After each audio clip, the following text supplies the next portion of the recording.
खटाखट खटाखट खटाखट, रटारट रटारट रटारट, राहुल बनाम मोदी। इसे आंधी कहें या तूफान कहें या बदलते समय की कहानी कहें। नमस्कार, मैं हूं महेंद्र प्रताप सिंह आरटी न्यूज में आप सभी का बहुत बहुत स्वागत है। अखिलेश यादव का और राहुल गांधी का उड़न खटोला उतरते ही प्रयागराज में सुनामी आ गई। भैया भैया की आवाज कहते जो जनता है, जो जनता की सुनामी है, उसे बैरिकेडिंग भी रोक नहीं पाई। बैरिकेडिंग को तहस नहस करते हुए हेलीपैड से लेकर मंच तक सुनामी सुनामी नजर आई। किसकी सुनामी? जनता की सुनामी। आखिर क्या है खूबी, क्या बदलाव चाहती जनता? राहुल गांधी और अखिलेश यादव दोनों लोग किसी तरह से हेलीपैड से मंच तक पहुंचे। मंच पर पहुंचने के बाद इस सुनामी की वजह से जो इतनी भगदड़ मच गई, मंच से लेकर हेलीपैड से लेकर मंच तक अपने महबूब, अपने नेता को एक झलक पाने के लिए जनता त्राह त्राह करती नजर आई।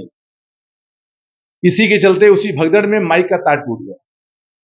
जो साउंड सर्विस है वो तहस नहस हो गई, जिस पर अखिलेश यादव राहुल गांधी दोनों लोग एक नए अंदाज में नजर आए।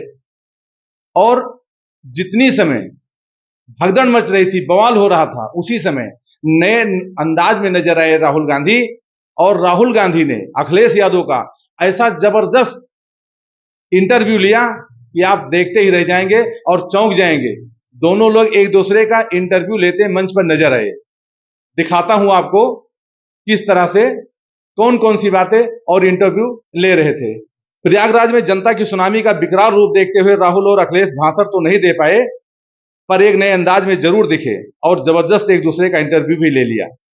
हाफा मुंह के पंडिला में भगदड़ की वजह से चुनावी जनसभा को राहुल और अखिलेश भले ही संबोधित न कर सके हों, लेकिन वहां दोनों ने बैठकर आपस में जो बातचीत की उसका वीडियो सोशल मीडिया में रविवार की शाम को जारी कर दिया गया। नए अंदाज में इस वीडियो में राहुल और अखिलेश एक दूसरे का इंटरव्यू लेते दिखाई दिए। करीब 10 मिनट का यह वीडियो सोशल मीडिया के तमाम प्लेटफॉर्म पर जारी कर दिया गया है। इस वीडियो की शुरुआत में राहुल गांधी सपा प्रमुख अखिलेश से कहते नजर आ रहे हैं कि भाई यहां पब्लिक मीटिंग करना मुश्किल है। इस पर अखिलेश ने कहा जी बिल्कुल। फिर राहुल बोलते हैं कि मैंने सोचा कि हम आपस में यूपी के बारे में थोड़ी बातचीत कर लें। इस बार अखिलेश ने कहा कि मैं समझता हूं कि जब माइक खराब हो गया है तो लोग अच्छे से हमारी बात सोशल मीडिया के माध्यम से ही साझा कर सकेंगे। लोगों को यह भी जानकारी मिल जाएगी कि हम और आप क्या बोल रहे हैं। अखिलेश ने कहा यूपी में जो 80 सीटें दे रहा है उसमें से 79 सीट सपा कांग्रेस का इंडिया गठबंधन जीत रहा है। इसमें से एक सीट क्योटो सीट है, उसमें हम और आप लड़ाई में हैं। बीच में टोकते हुए राहुल ने कहा ये क्योटो क्या जापान वाला है? जवाब में अखिलेश ने कहा कि जो हमारे प्रधान सांसद हैं उन्होंने काशी के लोगों को सपना दिखाया था कि काशी दुनिया की सबसे बेहतर सिटी क्योटा जैसे बनेगा। काशी क्योटा बना या नहीं ये वहां के लोग तय करेंगे और फिर वोट डालेंगे। इस बार मनमर्जी नहीं चलनी है। हमारी आपकी बात 140 करोड़ लोगों की और संविधान की बात होगी। आपसी संविधान में राहुल ने कहा कि यूपी को नरेंद्र मोदी ने बेरोजगारी का सेंटर बना दिया है। अखिलेश ने कहा हाँ, यहाँ बड़ी बेरोजगारी है।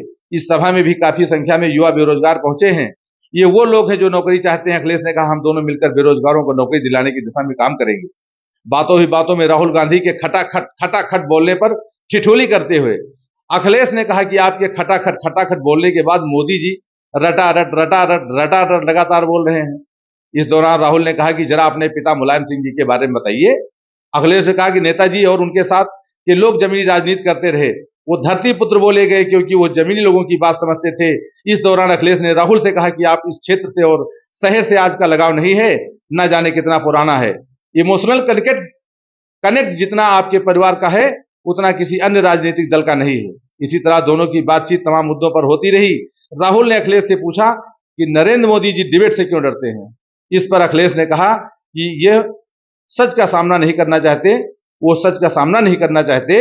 अंत में दोनों ने हाथ मिलाते हुए कहा कि यह यूनिक मीटिंग है। इसके बाद दोनों ने हाथ उठाकर भीड़ का अभिवादन करते हुए चल दिए। तो ये रही दोनों की बातचीत। मैं आपको अब दिखा रहा हूं, आगे आप खुद देख लीजिए वीडियो में अखिलेश और राहुल क्या क्या बात कर रहे हैं, खुद आप देख लीजिए।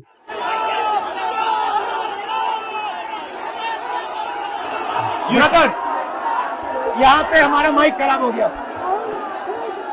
और पब्लिक मीटिंग करना मुश्किल है। जी बिल्कुल ठीक बात है। तो मैंने सोचा कि हम थोड़ा यूपी के बारे में बातचीत कर लें और आप अपना पर्सपेक्टिव हमें बताएं। बताइए, हम आपको अपना पर्सपेक्टिव बताते हैं, थोड़ी डिस्कशन करते हैं। और ठीक बात है, ठीक बात है। मैं समझता हूँ कि जब माइक खराब हो गया, हम दोनों बात करेंगे, वो रिकॉर्ड होकर के जाएगी तो लोग बेहतर और अच्छा समझेंगे और अच्छा रिजल्ट आएगा। और क्योंकि सोशल मीडिया से वेल कनेक्टेड है तो सब लोगों को जानकारी मिल जाएगी कि हम और आप क्या बोल रहे हैं। यूपी जो 80 सीटें दे रहा है, इसमें 79 सीटें समाजवादी पार्टी, कांग्रेस, इंडिया गठबंधन जीत रहा है। एक जो क्यूटो है उसमें हम और आप लड़ाई में हैं। और इस बार क्यूटो नाम कैसे, जापान वाला ही है ये क्यूटो, क्योंकि जो प्रधान सांसद हैं उन्हें सपना दिखाया था काशी के लोगों को कि दुनिया की सबसे बेहतर सिटी बनेगी क्यूटो। तो क्यूटो बनी नहीं बनी, काशी के लोग ये तय करेंगे और फिर वोट डालेंगे। तो इस बार मन मर्जी नहीं चलनी है, मन की बात नहीं चलेगी, हमारे आपकी बात और 140 करोड़ लोगों की बात और संविधान की बात होगी। और आपने देखा, हम सब ने देखा कि यूपी को नरेंद्र मोदी जी ने बेरोजगारी का सेंटर बना दिया और इतनी बेरोजगारी की है, ये जितने बच्चे दिखाई दे रहे हैं ये दिखाओ, वो लोग हैं दिखाओ जो अग्निवीर या पेपर लीक, जिसकी वजह से उन्हें नौकरी नहीं मिली है और ये सब रोजगार नौकरी चाहते हैं। बीजेपी ने जो झूठे सपने दिखाए थे इन्वेस्टमेंट मीट के, जो झूठा सपना दिखाया था डिफेंस एक्सपो का, जो सपने बेचे थे G20 में, लेकिन इन नौजवानों को न नौकरी मिली न रोजगार मिला, आज ये खाली हाथ हैं। तो इसलिए हमें और आप मिल के, जो आपने कहा, जो इंडिया गठबंधन कह रहा है कि 30 लाख बच्चों को नौकरी दी जाएगी, उस दिशा में हम लोग काम करेंगे। और पहली नौकरी पक्की स्कीम, जिसके माध्यम से हर ग्रेजुएट को नौकरी का अधिकार, बेहतरीन ट्रेनिंग और बैंक अकाउंट में 1 लाख रुपए साल के। आपने नोट किया कि मोदी जी खटाखट बोलने शुरू कर दिए। ये आपके खटाखट के बाद वो रटारट खटाखट कर रहे हैं। बिल्कुल। अच्छा, आप एक बात बताइए, मुझे क्यूरियोसिटी है, थोड़ा आप अपने पापा के बारे में मुझे बताइए जी, मुलायम सिंह यादव जी के बारे में बताइए। आपने उनसे क्या सीखा? नेताजी और उनके साथ के लोग बिल्कुल जमीनी राजनीति करते रहे। हालांकि नेताजी कुश्ती, पहलवान और गाँव के थे। करते हो कुश्ती? नहीं, मैं कुश्ती नहीं कर पाया जीवन में, क्योंकि मैं मिलिट्री स्कूल में चला गया तो कुश्ती नहीं कर पाया। लेकिन नेताजी इसीलिए धरती पुत्र बोले गए कि वो जमीन की बात को समझते थे। धरती पर जो लोग हैं उनकी क्या भावना है, उसको लेकर के वो आगे बढ़ाना चाहते थे। और आपका इस क्षेत्र से और इस शहर से आज का लगाव नहीं है, न जाने कितने सालों पुराना लगाव है। जो इमोशनल कनेक्ट आपका इस शहर और शहर से है, वो शायद और किसी राजनीतिक परिवार का नहीं होगा। तो नेताजी से उनका हार्डवर्क और अपने लक्ष्य के लिए लगातार काम करते रहना, जो गैर बराबरी की लड़ाई डॉक्टर राम मनोहर लोहिया यहीं लड़े थे। हालांकि हमारी आपकी विचारधारा की यहाँ टकराव रहा, लेकिन हमारे व्यक्तिगत या जो सिद्धांत में कभी समझौता नहीं हुआ। सिद्धांत को लेकर के हमने आपके साथ खड़े हुए और कई बार खड़े हुए, और आपकी भी पार्टी सिद्धांत से बहुत करीब रही समाजवादियों के। बट मुझे लगता है कि अब एक नई तरीके की पार्टनरशिप बन रही है, क्योंकि जो इस बार हमारा कोऑपरेशन है, शायद पहले ऐसा कोऑपरेशन नहीं हुआ। मतलब बिल्कुल सब जुड़ गए। सबसे अच्छा ये है कि जितना उन्होंने कहा 2 लड़कों की जोड़ी, उतना युवा आपसे, हमसे, इंडिया गठबंधन से और जुड़ गया। तो ये नेचुरल अलायंस है, और नेचुरल अलायंस इसलिए लोग महसूस कर रहे हैं कि वो चाहते हैं कि नौकरी और रोजगार मिले, नौकरी और रोजगार मिले। तो ये बड़ी भावना है कि हमसे, आपसे ये यूथ कनेक्ट कर रहा है।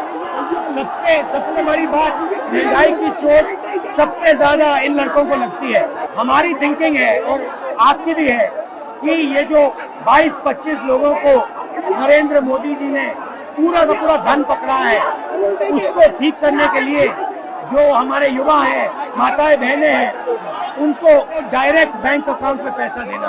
देखिए, ये जो लोगों के पास पैसा पहुंचने से जो अर्थव्यवस्था को लाभ मिलेगा, मैं समझता हूँ इनका भाग्य में बनेगा और देश की अर्थव्यवस्था ही बेहतर होगी।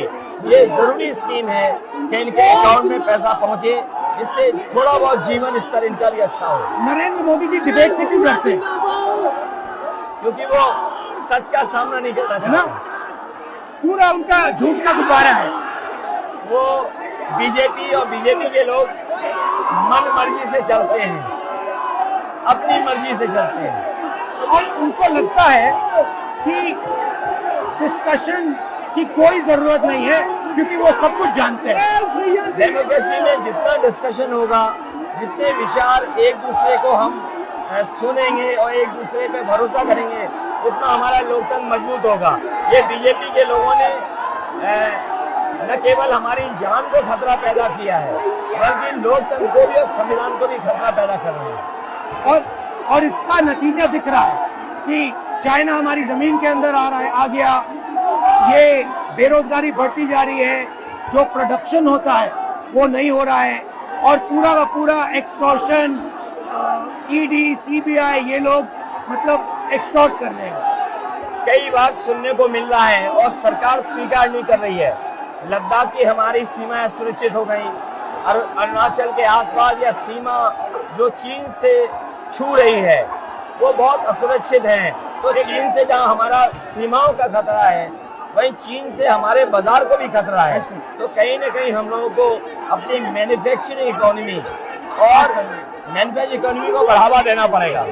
और ये जो स्कीम्स है, पहली नौकरी पक्की और महालक्ष्मी, ये मैन्युफैक्चरिंग सिस्टम को, इकोनॉमिक सिस्टम को जंप स्टार्ट करने के तरीके हैं। ये बहुत अच्छा जंप स्टार्ट होगा। इसको अगर फोकस होकर के आईआईटी, पॉलिटेक्निक, इंजीनियरिंग कॉलेजेस को, इन सबको इकोसिस्टम में ला करके, मैं समझता हूँ युवा नौजवानों को अच्छी नौकरी और रोजगार मिल पाएगा। और हमारा लक्ष्य है कि सब, हर जात को भागीदारी मिले, स्पेस मिले, हर इंस्टीट्यूशन में, बिजनेस में, एजुकेशन के सिस्टम में। तो वो हमारा, हम दोनों का लक्ष्य है। बिल्कुल। और क्योंकि जो बात सभी दल कहते थे, आज इंडिया गठबंधन कांग्रेस भी कह रही है कि सामाजिक न्याय जरूरी है, जाति गणना जरूरी है। देश के लिए ये बड़ी चीज है। जब दुनिया में अमेरिका है, यूरोप है, अपने उन लोगों के लिए जो पीछे छूट जाते हैं, उनके लिए कुछ काम करते हैं, तो हमारा जो देश जाति के आधार पर पिछड़ा है, तो इसको आगे बढ़ाने के लिए ये बड़ी भूमिका होगी इस बार। बहुत अच्छा लगा, अच्छी बहुत मीटिंग अच्छा, बहुत अच्छी मीटिंग है। मुझे लगता है कि ये यूनिक मीटिंग है क्या?